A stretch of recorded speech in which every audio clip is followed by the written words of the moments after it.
ಜೋಯಿಡಾ ತಾಲೂಕಿನ ರಾಮನಗರದ ಕಿತ್ತೂರು ರಾಣಿ ಚೆನ್ನಮ್ಮ ವಸತಿ ಶಾಲೆ ಪದವಿ ಪೂರ್ವ ಕಾಲೇಜಾಗಿ ಉನ್ನತೀಕರಣ. ಜೋಯಿಡಾ ತಾಲೂಕಿನ ರಾಮನಗರದ ಕಿತ್ತೂರು ರಾಣಿ ಚೆನ್ನಮ್ಮ ವಸತಿ ಶಾಲೆಯು ಪದವಿ ಪೂರ್ವ ಕಾಲೇಜಾಗಿ ಉನ್ನತೀಕರಣಗೊಳ್ಳಲಿದ್ದು, ಇದು ಕ್ಷೇತ್ರದ ವಿದ್ಯಾರ್ಥಿಗಳಿಗೆ ದೊಡ್ಡ ಕೊಡುಗೆಯಾಗಿದೆ ಎಂದು ಶಾಸಕರಾದ ಆರ್ ವಿ ದೇಶಪಾಂಡೆ ಅವರು ತಿಳಿಸಿದ್ದಾರೆ. ಕರ್ನಾಟಕ ವಸತಿ ಶಿಕ್ಷಣ ಸಂಸ್ಥೆಗಳ ಸಂಘದ ಅಧೀನದಲ್ಲಿ ರಾಜ್ಯದ ಪ್ರತಿ ಜಿಲ್ಲೆಯಿಂದ ಒಂದೊಂದು ವಸತಿ ಶಾಲೆಯನ್ನು ಆಯ್ಕೆ ಮಾಡಿ ಪದವಿ ಪೂರ್ವ ಕಾಲೇಜಾಗಿ ಉನ್ನತೀಕರಿಸುವ ಮಹತ್ವದ ಯೋಜನೆಯಡಿ ಜೋಯಿಡಾ ತಾಲೂಕಿನ ರಾಮನಗರದ ಶಾಲೆ ಆಯ್ಕೆಯಾಗಿದೆ. ಇಂದು ಬುಧವಾರ ಸಂಜೆ 5 ಗಂಟೆ ಸುಮಾರಿಗೆ ಮಾಧ್ಯಮಕ್ಕೆ ನೀಡಿದ ಪ್ರಕಟಣೆಯಲ್ಲಿ ಆರ್ ವಿ ದೇಶಪಾಂಡೆ ಅವರು ಈ ವಿಷಯವನ್ನು ಪ್ರಕಟಿಸಿದರು.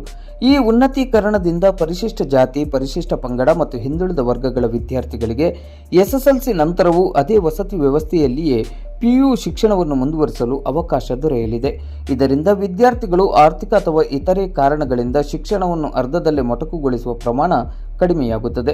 ಗ್ರಾಮೀಣ ಮತ್ತು ಹಿಂದುಳಿದ ಪ್ರದೇಶಗಳ ವಿದ್ಯಾರ್ಥಿಗಳಿಗೆ ಗುಣಮಟ್ಟದ ಉನ್ನತ ಶಿಕ್ಷಣ ಸುಗಮವಾಗಲಿದೆ ಎಂದು ಆರ್ ವಿ ದೇಶಪಾಂಡೆ ಅವರು ಹರ್ಷ ವ್ಯಕ್ತಪಡಿಸಿದರು.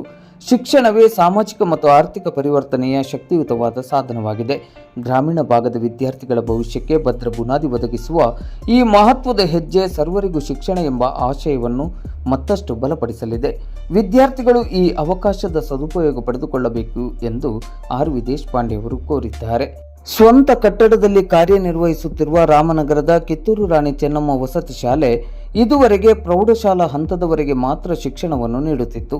ಇದೀಗ PU ತರಗತಿಗಳು ಆರಂಭವಾಗುವುದರಿಂದ ಜೋಯಿಡಾ ತಾಲೂಕಿನ ವಿದ್ಯಾರ್ಥಿಗಳು ಹೆಚ್ಚಿನ ವ್ಯಾಸಂಗಕ್ಕಾಗಿ ಹೊರ ಊರಿಗೆ ಹೋಗುವ ತೊಂದರೆ ತಪ್ಪಲಿದೆ.